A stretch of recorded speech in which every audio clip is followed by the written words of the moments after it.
को जन्म देता है, ये दोनों शक्तियां जरूर देता है। सहन शक्ति भी देता है और समझ शक्ति भी देता है।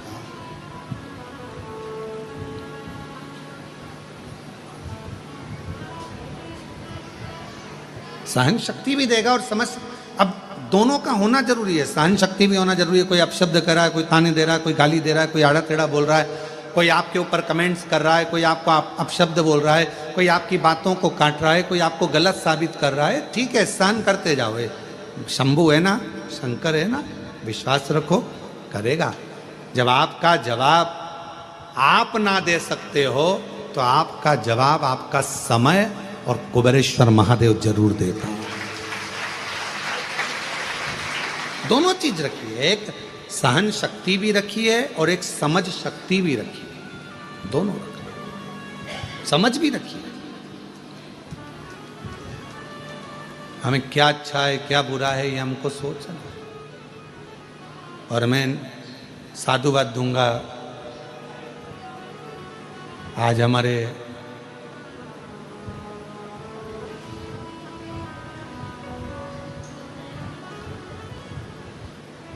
इस भारत की भूमि के लाडले प्रधानमंत्री जी श्री नरेंद्र भाई मोदी जी का आज जन्मदिन है।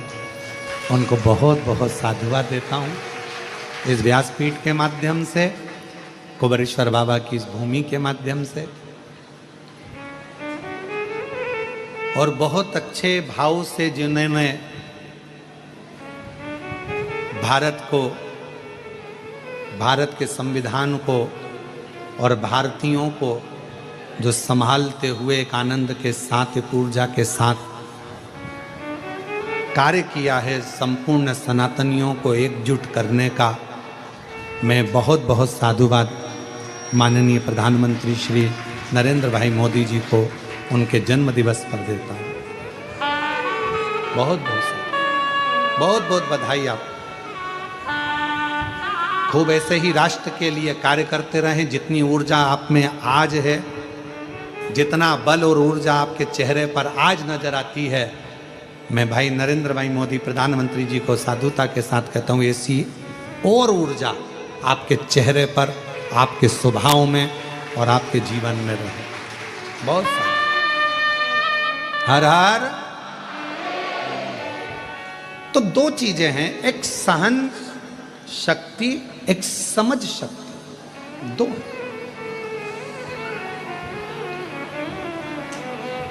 और ये दोनों का होना बहुत जरूरी है। आपके जीवन में अगर सब कुछ है और सहन शक्ति नहीं है, किसी ने कुछ कहा और आप एकदम क्रोध में आ गए, किसी ने कुछ बोला और आपको एकदम गुस्सा आ गया, किसी ने कुछ कहा और आपको क्रोध आ गया। कभी कभी आप लोग समझा करो, देखा करो, जरा विचार करा करोगे कितना कितना शिव महापुराण के ऊपर कितने कितने लोग कमेंट्स करते हैं, शिव महापुराण की बातों पर लोग कितना कमेंट्स करते हैं। जल क्यों चढ़ाया, पानी क्यों चढ़ाकर पीना, शिव जी पे बेलपत्र क्यों चढ़ाना, भगवान शंकर को ये क्यों चढ़ाना, भगवान शंकर को वो क्यों चढ़ाना, भगवान शंकर को चढ़ाया हुआ क्यों खाना, कितना कितना विरोध। और केवल इसी चीज का विरोध नहीं, यहाँ तक श्री शिवाय नमस्तुभ्यम इस मंत्र तक का विरोध लोगों ने करा। पर आज के जमाने में संपूर्ण विश्व में, देश भारत में ही नहीं विदेश के लोगों को भी मालूम पड़ गया कि श्री शिवाय नमस्तुभ्यम बोलने का फल क्या है। एक लोटा जल चढ़ाने का लाभ क्या है। आज केवल हमारा भारत देश ही नहीं, विदेश के लोग भी आज एक लोटे जल को समझते हैं। इसलिए विदेशों में भी शंकर भगवान की 80-80, 50-50, 21-21 फीट की मूर्तियां निर्माण हो रही हैं। और भगवान शंकर को विदेश में भी आज लोग पूज रहे हैं, विदेशी भी पूज।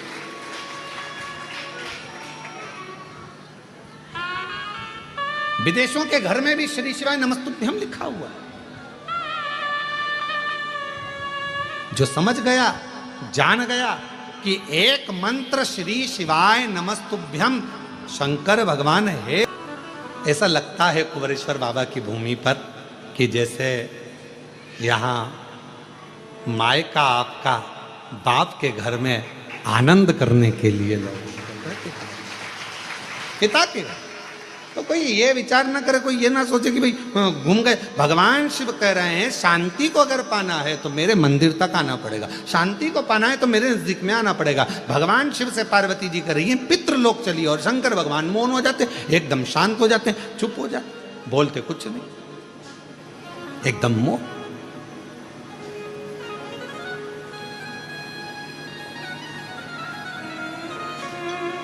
अब मेरे बाबा ने बड़ी करुणा करी, पार्वती जी को लगा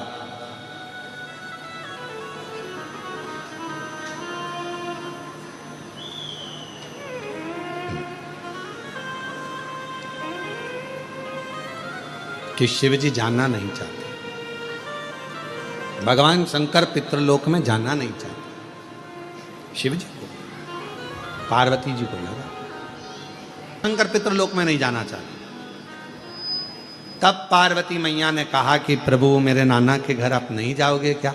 शंकर भगवान बोले पार्वती एक काम कर, तू चली जा, तू जा, और तू नाना जी के घर होकर।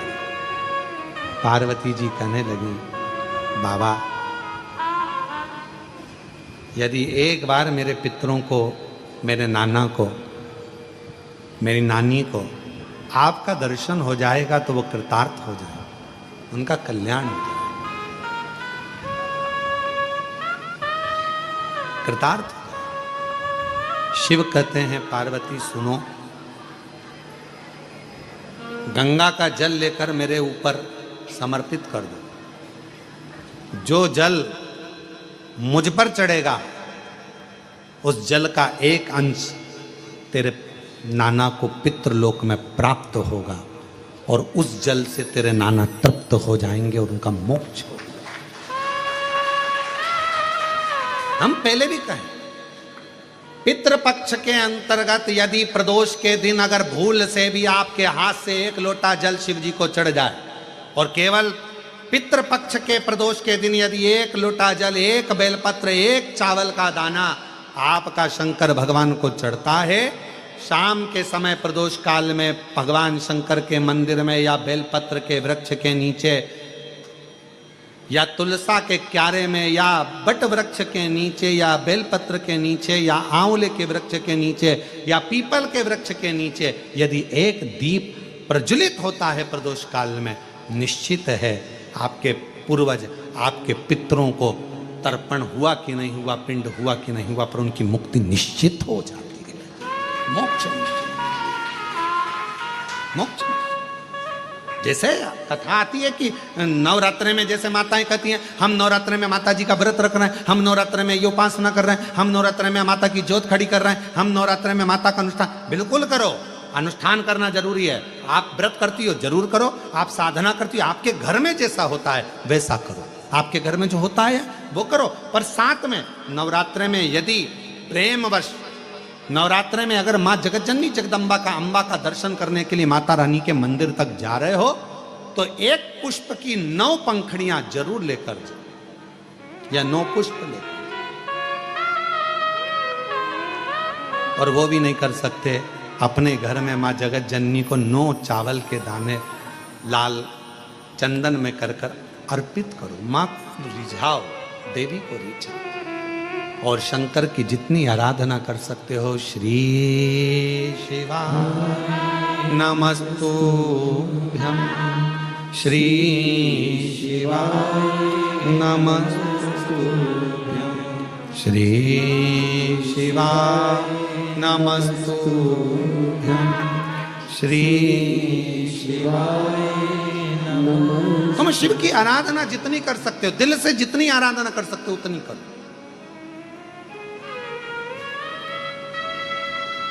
भगवान शंकर को जितना रिझा सकते हो उतना रिझा। शंकर जी कह रहे हैं कि मैं नहीं जा पा रहा हूं, पर पार्वती तुम जाओगी मेरे ऊपर जल चढ़ाकर, तुम्हारे पितृ प्रसन्न मिलेंगे, तुमको तुम्हारे पितृ नाना प्रसन्न मिलेंगे तुमको, तुम क्यों चिंता करते? जाओ। अब पार्वती जी ने शिव जी का सुंदर जल चढ़ाकर अभिषेक किया, स्नान कराया, भगवान शंकर को शिवलिंग पर जल समर्पित करा, और जल चढ़ाकर आज पार्वती जी पितृलोक में पहुंची अपने नाना जी के घर। क्या देखती हैं? सुंदर स्वरूप है, इतना उमंग, इतना उत्साह, इतना त्योहार मेरे नाना जी के यहाँ कभी नहीं मना। जो शंकर भगवान को मैं जल चढ़ाकर आई तो आज पितृलोक में तो आतिशबाजी हो रही है, पितृलोक में तो नगाड़े बज रहे हैं, पितृलोक में तो सहनाइयां बज रही हैं, पितृलोक में मंगलाचार हो रहा है, पितृलोक में वाद्य यंत्रों का स्वर आनंदित कर रहा है, देवता आनंद पा रहे हैं, पुष्पों की वृष्टि कर रहे हैं। पितृलोक का बड़ा सुख। पार्वती जी को लगा कि इतना पितरों के लोक में तो मैंने कभी सुख देखा ही नहीं है, इतना पितरों का लोक में सुख है। बात क्या है? पितृलोक में जैसे ही गई अपने नाना महादेव पर चढ़ा हुआ जल जब हमें प्राप्त होता है, हम सारे पितृ आशीर्वाद प्रदान करना प्रारंभ कर देते हैं, वर देना चालू कर, वर देना। और मेरे भोले तेरा सहारा है, मेरे भोले तेरा सहारा है, मेरी नैया का तू किनारा है, मेरी नैया का तू किनारा है। मेरे बाबा तुझे पुकारा है, मेरे बाबा तुझे पुकारा है, मेरी नैया का तू किनारा है। हम जब शिव जी पर जल चढ़ाते हैं, वो जल 33 कोटि देवताओं को प्राप्त होता है, वो जल सारे गंधर्व अप्सरा पितर सबको प्राप्त होता है, वो जल हमारा कल्याण कर देता है। तुम खुद अंदाजा लगाइए, आज से पहले जरा अंदाजा लगा कर देखना, जिसको पत्रिका दिखाते थे वो कहता था पितृदोष है, जिसको अपना हाथ दिखाओ काल सर्प दोष है। जिस दिन से आपने भगवान शंकर को जल चढ़ाना प्रारंभ कर दिया, 1 साल 2 साल 6 महीना 8 महीना 5 महीना शिव जी को जब से जल चढ़ाना प्रारंभ करा, तब से आपको खुद महसूस हुआ होगा कि अब मेरे ऊपर पितृ दोष नहीं, काल सर्प दोष नहीं, क्योंकि मेरे शंकर भगवान ने सारे दोष मिटाकर मेरा कल्याण कर दिया है, मेरे को कृतार्थ। ये मेरा कल्याण। एक पत्र है, अच्छा है, देखिए।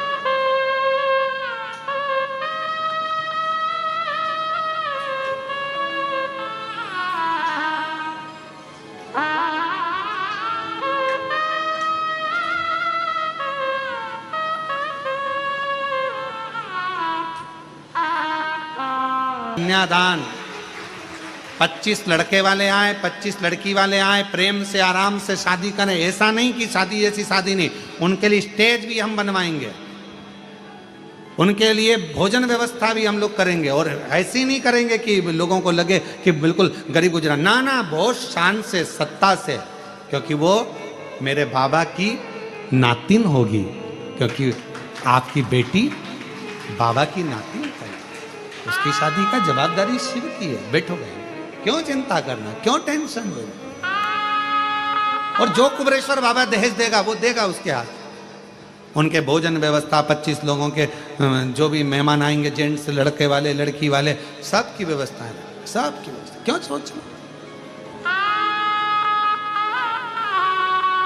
हाँ तो आओगे, स्टेज तैयार, भोजन तैयार, भावर डलेगी, पंडित तैयार, फेरे डालेगा, तुम्हारा विदाई करेगा, कुबरेश्वर बाबा के दर्शन कराकर, 1 लोटा जल चढ़ाकर, यहाँ से बाबा का आशीर्वाद देकर भेज दिया जाएगा। और मेरा विश्वास कहता है कि यहाँ का डला हुआ फेरा मेरे शंकर की साक्षी में होगा। जैसे लोग त्रिजुगी नारायण में जाते हैं, जहाँ शंकर भगवान और सती का विवाह हुआ था, आने वाले समय में कुबरेश्वर धाम के विवाह जो रोज के होंगे वो त्रिजुगी नारायण से भी आनंद कराने वाले होंगे, त्रिजुगी नारायण जैसे, क्योंकि कंकर शंकर शिव का, शिव क्यों चिंता करना।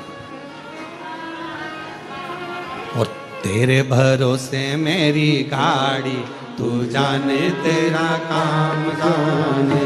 बोले तेरे भरोसे मेरी